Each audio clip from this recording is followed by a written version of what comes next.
Hello दोस्तों, नमस्कार। मेरा नाम है राशिद अली और मेरे चैनल का नाम है CS स्टडी BC। मैं आपकी तैयारी करा रहा हूँ भाई सी टैट का फर्स्ट पेपर जो आपका 20 अगस्त को होने वाला है। 20 अगस्त को दो पेपर हो गए आपके, सी टैट का फर्स्ट पेपर और सी टैट का सेकंड पेपर। ठीक है भाई। जिन्होंने दोनों बरत किया तो दोनों पेपर हो गए, जिन्होंने एक बरत का है उसका एक हो जाएगा उसी के अकॉर्डिंग।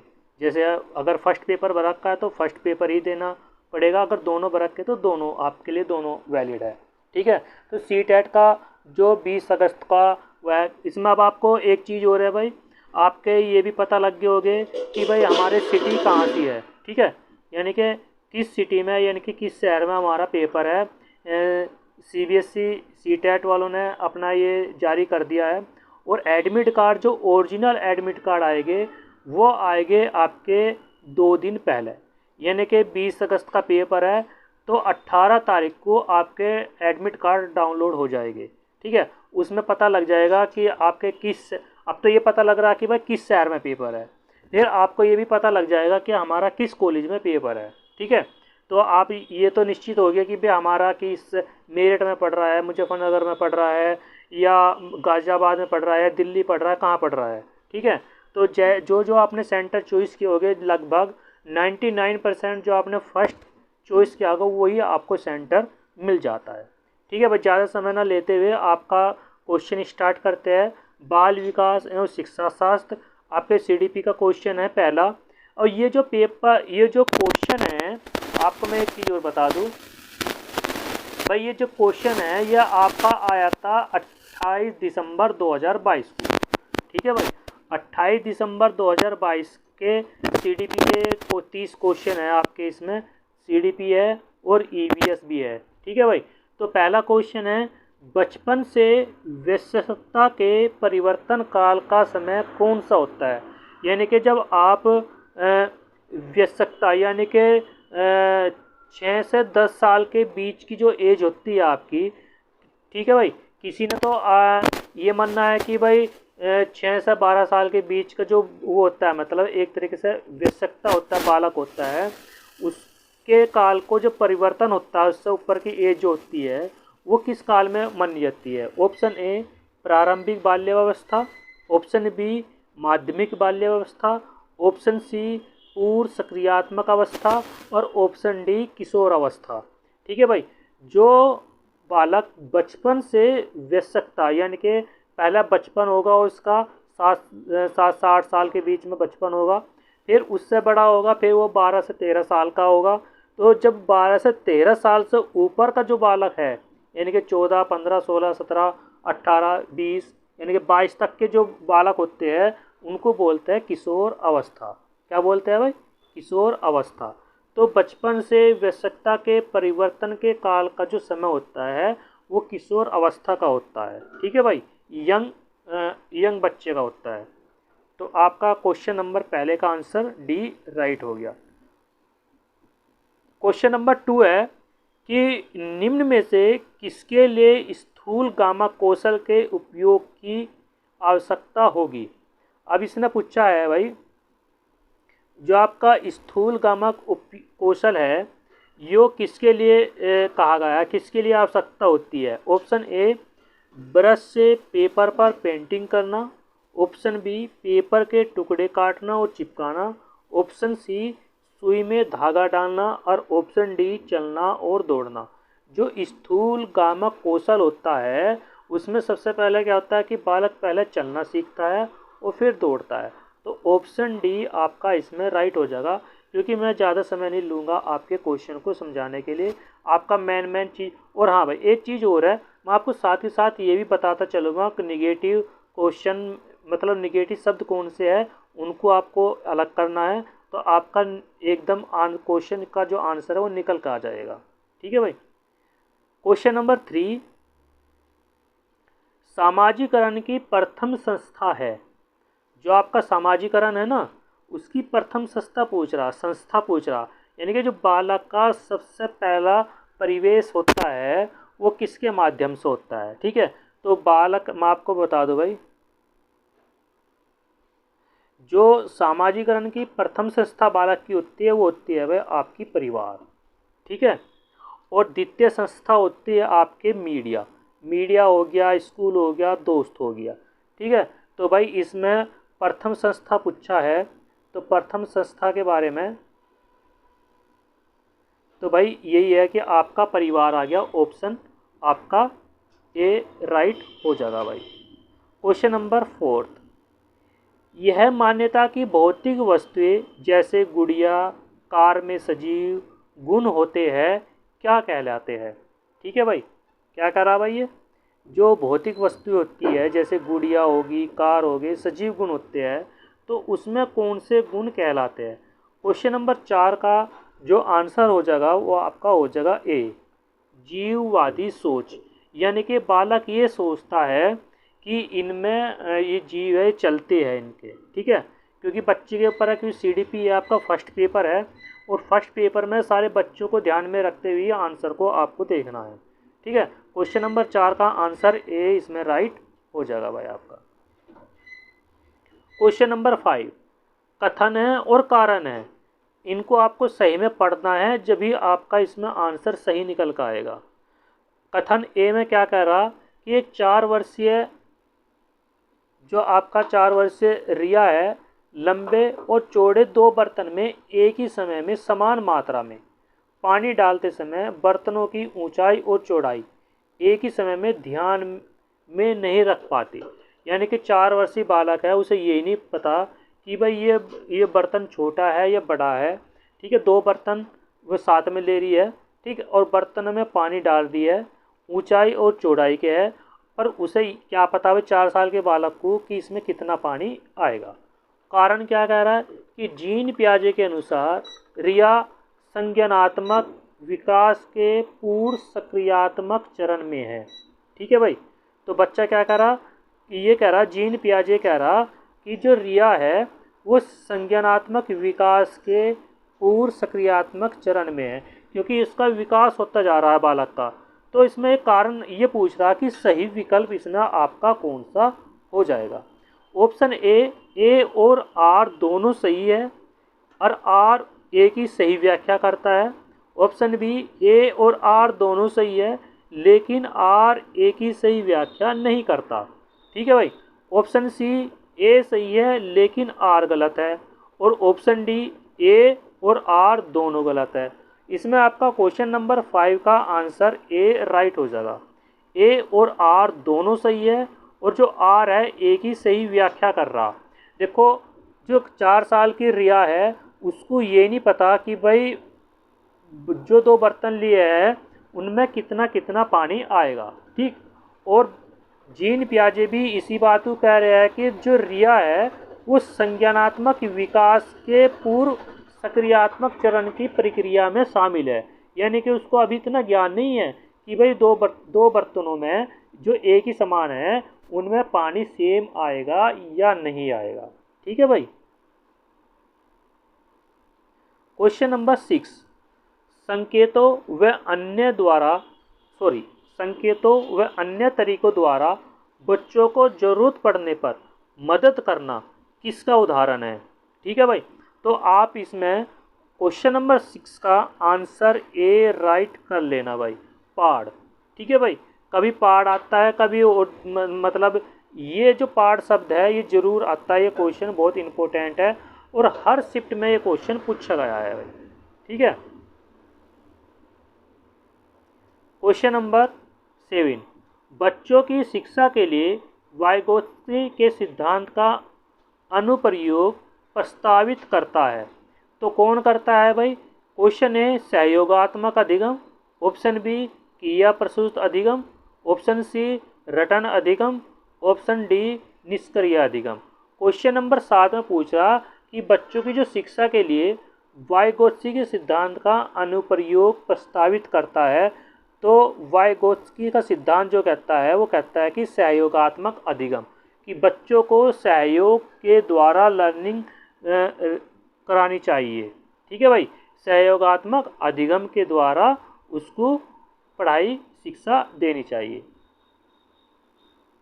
क्वेश्चन नंबर 8, कोलवर के नैतिक विकास के किस चरण में व्यक्ति अपने व्यवहार के परिणाम के बजाय दूसरे की अपेक्षा अनुसार कार्य करता है।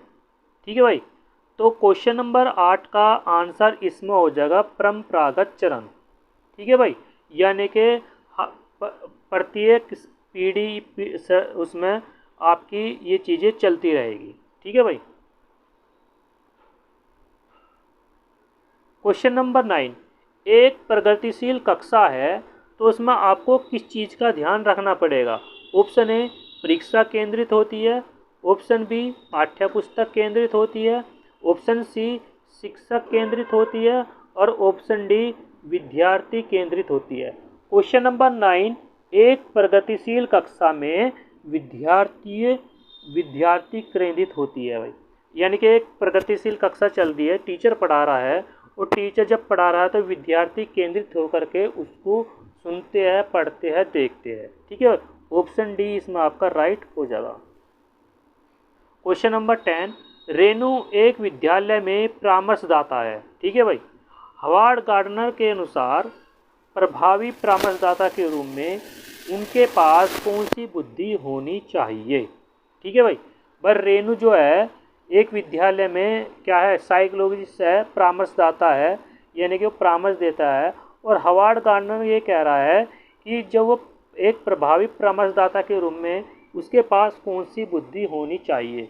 तो ऑप्शन ए भाषा के रूप में होनी चाहिए, ऑप्शन ए स्थानिक के रूप में होनी चाहिए, ऑप्शन सी पारस्परिक अंतर्व्यक्तिक के रूप में होनी चाहिए और ऑप्शन डी अंतर्व्यक्तिक के रूप में होनी चाहिए। तो इसमें क्वेश्चन नंबर 10 का आंसर सी राइट हो जाएगा, पारस्परिक यानी कि अंतर्व्यक्तिगत के रूप में होनी चाहिए।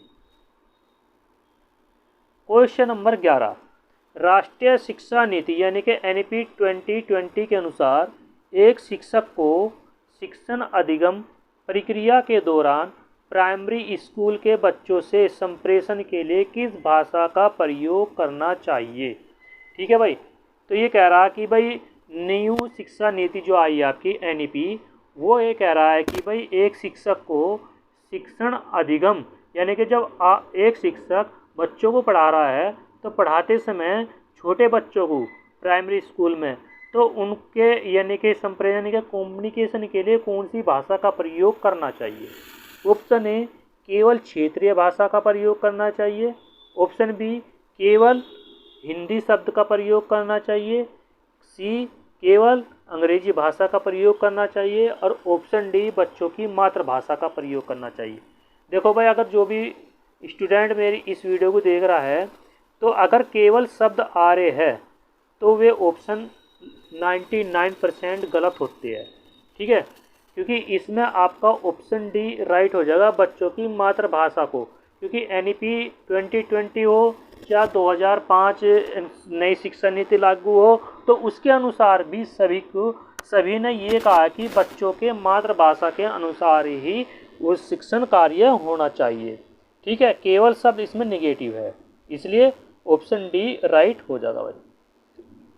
क्वेश्चन नंबर 12 बहुत इंपॉर्टेंट है, घुमा फिरा कर इसी तरह से क्वेश्चन पूछता है पर आंसर नहीं बदलते। ठीक है, अब ये क्या कह रहा है कि 5 साल की वैशाली ने अपनी माँ से कहा कि माँ मुझे अमित की तरह फुटबॉल चाहिए। वैशाली को जवाब देते हुए उसकी माँ ने कहा कि फुटबॉल से तो केवल लड़के खेलते हैं, मैं तुम्हारे लिए एक छोटी सी प्यारी गुड़िया लाऊंगी। माँ का जवाब क्या दिखाता है। अब ये कह रहा है कि भाई 5 साल की वैशाली है, ठीक है, और वैशाली अपनी माँ से कह रहे कि अमित की तरह मुझे भी फुटबॉल चाहिए, मुझे भी फुटबॉल खेलना है। ठीक है, वैशाली की माँ कह रही है कि नहीं, फुटबॉल तो केवल कौन खेलते हैं, लड़के खेलते हैं। तो इनमें से आपको आंसर बताना है। ऑप्शन ए जेंडर भूमिका में लचीलापन होना चाहिए, ऑप्शन बी लिंग समता होना चाहिए, ऑप्शन सी लिंग रूढ़िबद्धता होना चाहिए और ऑप्शन डी लिंग प्राथमिकता होनी चाहिए। तो आपको मैं बता दूं इस क्वेश्चन का आंसर सी है, लिंग रूढ़िबद्धता। और ये क्वेश्चन किसी भी तरह से घुमा फिरा कर दे सकता है पर आंसर इसका ये रहेगा, लिंग रूढ़िबद्धता। ठीक है भाई, ध्यान रखना, इंपॉर्टेंट क्वेश्चन है, हर शिफ्ट में पूछा जाएगा। 20 अगस्त की फर्स्ट शिफ्ट में मतलब जो आपका फर्स्ट पेपर होगा उसमें भी ये जरूर क्वेश्चन आएगा इस टाइप का। क्वेश्चन नंबर 13, बच्चों का नामीकरण व उन्हें वर्गों में बांटना। ठीक है भाई, क्वेश्चन नंबर 13 का इसमें आंसर क्या हो जाएगा, ऑप्शन पढ़ लेते हैं। अर्थपूर्ण सीखने को बढ़ावा देगा व सुसाधित करेगा। ऑप्शन बी, बच्चों के समूह में हीनता। देखो आपको मैं बताऊं, क्वेश्चन नंबर 13 जो आपका है, बच्चों के समूह में हीनता और सीखने की लाचारी को जन्म देगा। ये क्या कर रहा, बच्चों का नामीकरण और वह उन्हें वर्गों में बांटना, यानी कि क्वेश्चन निगेटिव है तो आंसर भी हमें निगेटिव ही देखना है। देखो पहला जो इसका क्वेश्चन का आंसर 13 क्वेश्चन का ऑप्शन ए है, ये भी इसमें सही है आपका, कि अर्थपूर्ण सीखने को बढ़ावा देगा, सुसाधित करेगा। सभी बच्चों में अधिगम की जरूरतों को पूरा करने के लिए एक सकारात्मक रणनीति है। अब बच्चों की आत्मसम्मान और प्रदर्शन पर कोई प्रभाव नहीं डालेगा, ये भी सही है। पर क्वेश्चन नंबर इसमें आपका जो बी है ये इसमें आपका गलत है और यही इसका आंसर है बिल्कुल भाई। ठीक है, बच्चों का नामीकरण उन्हें वर्गों में बांटना जो होता है वो ऑप्शन बी के अनुसार है कि बच्चों के समूह में हीनता और सीखने की लाचारी को जन्म देता है। ठीक है, तो ऑप्शन सी वो ऑप्शन बी इसमें राइट हो जाएगा। क्वेश्चन नंबर 14, सतत व समग्र मूल्यांकन के क्या मायने हैं। ऑप्शन ए, विद्यार्थी की एक दूसरे से तुलना करना। ठीक है भाई, क्वेश्चन नंबर 14 तो इसमें आंसर गलत है। बच्चों के व्यापक विकास की जुड़ी सभी स्कूली गतिविधियों के आकलन के सभी पहलुओं को शामिल करना, ये इसमें सही है। केवल शब्द बोल रहा था, ये भी इसमें गलत है। उस साल के अंत में जो मूल्यांकन कर रहा है ये भी गलत है। तो ऑप्शन बी इसमें राइट हो जाएगा भाई आपका।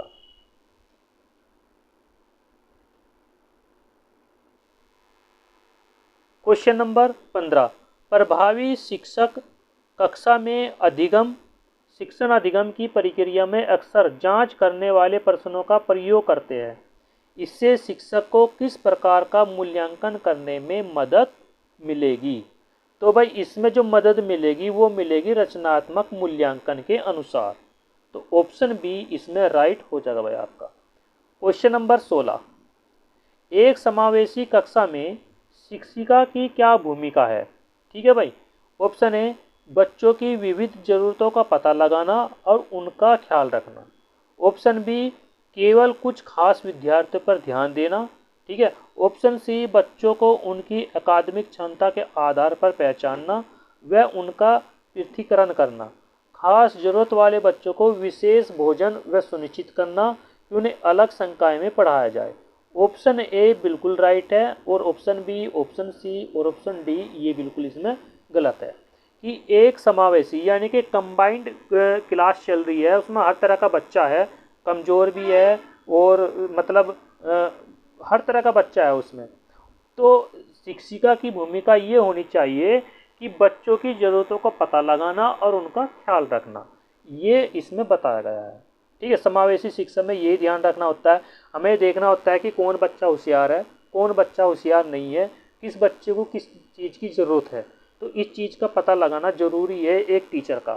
ठीक है भाई, तो ऑप्शन ए राइट हो जाएगा इसमें। क्वेश्चन नंबर 17, विविध समूह के विद्यार्थियों के शिक्षण के दौरान एक शिक्षिका को क्या ध्यान में रखना चाहिए। ऑप्शन ए, देखो इसमें ये दे रखा है कि इनमें से कौन से सही है और कौन से गलत है। फर्स्ट पॉइंट दे रखा कि हर विद्यार्थियों को स्वीकार व सम्मान देना चाहिए। ऑप्शन सेकंड दे रखा सांस्कृतिक विभिन्नताओं को अनदेखा करना चाहिए, तो इसमें पहला सही है। ठीक है, दूसरा इसमें गलत हो जाएगा। सुसंगत संप्रेषण बनाए रखना, इसमें तीसरा सही है। अप्रत्यक्ष निर्देश देना, ये इसमें गलत है। और विद्यार्थियों को स्वतंत्रता व लचीलापन देना, ये इसमें सही है। तो ऑप्शन सी इसमें बिल्कुल राइट हो जाएगा। फर्स्ट, थर्ड और फिफ्थ इसमें जो ऑप्शन दे रखे वे राइट है। ठीक है भाई,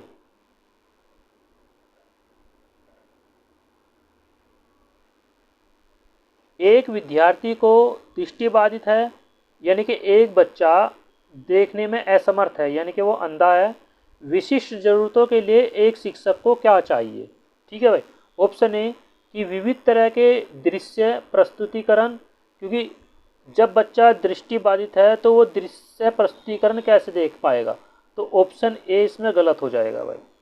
ऑप्शन बी, कई प्रकार की स्पर्शनीय और हस्तकौशल सामग्री का उपयोग करना, तो ये सही है, क्योंकि जब बच्चा दृष्टिबाधित होगा तो उसको देखना का तो है नहीं वो, क्योंकि दृष्टिबाधित है, तो उसको ऐसी वस्तुओं को स्पर्श कराएंगे जिससे उसे पता लगे कि हाँ ये लकड़ी है, इस पर 1 खुदा हुआ है, इस पर 5 खुदा हुआ है, इस तरह।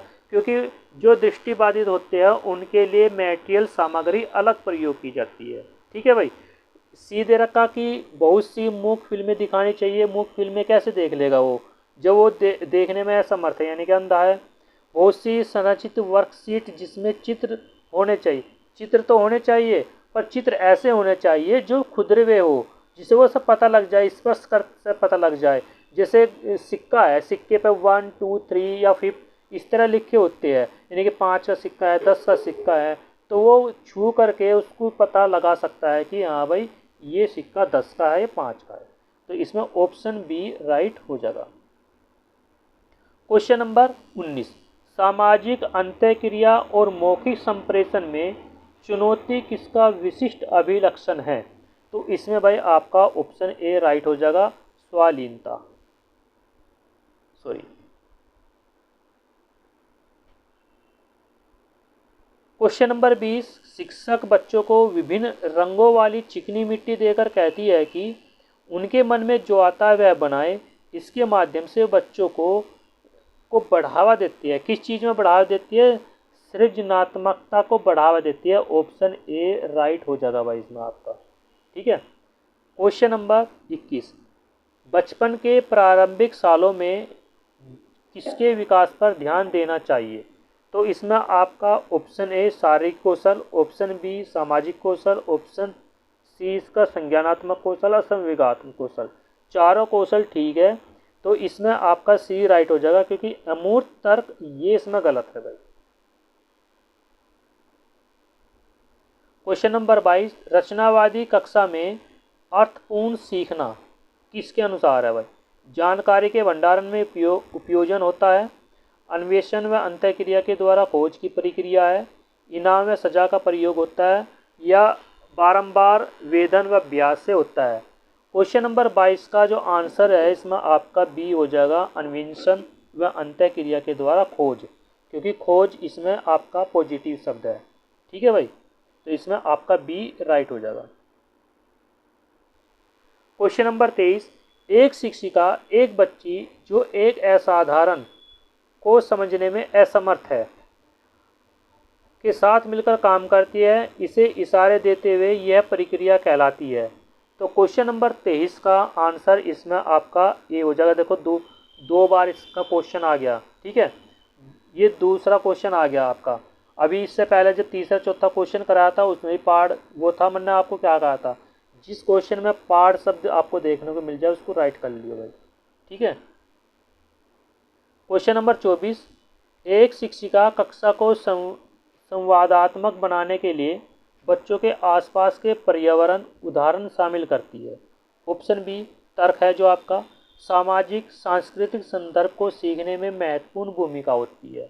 ठीक है भाई, क्वेश्चन नंबर 24 का आंसर इसमें आपका ए राइट हो जाएगा, क्योंकि ये दोनों ही सही है और दोनों ही एक दूसरे की व्याख्या करते हैं भाई।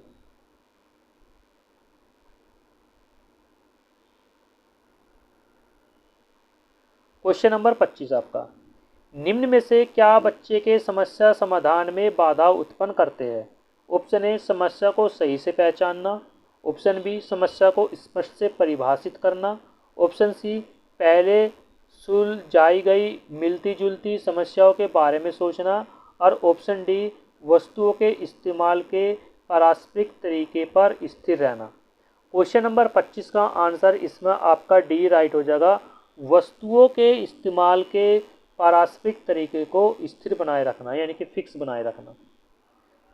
क्वेश्चन नंबर 26, अभिकथन और तर्क दिए हुए हैं, इसमें हमें पहचानना कि दोनों सही है या गलत है। विद्यार्थियों द्वारा की गई गलतियों व त्रुटियों शिक्षकों व विद्यार्थियों की असफलता को दर्शाता है।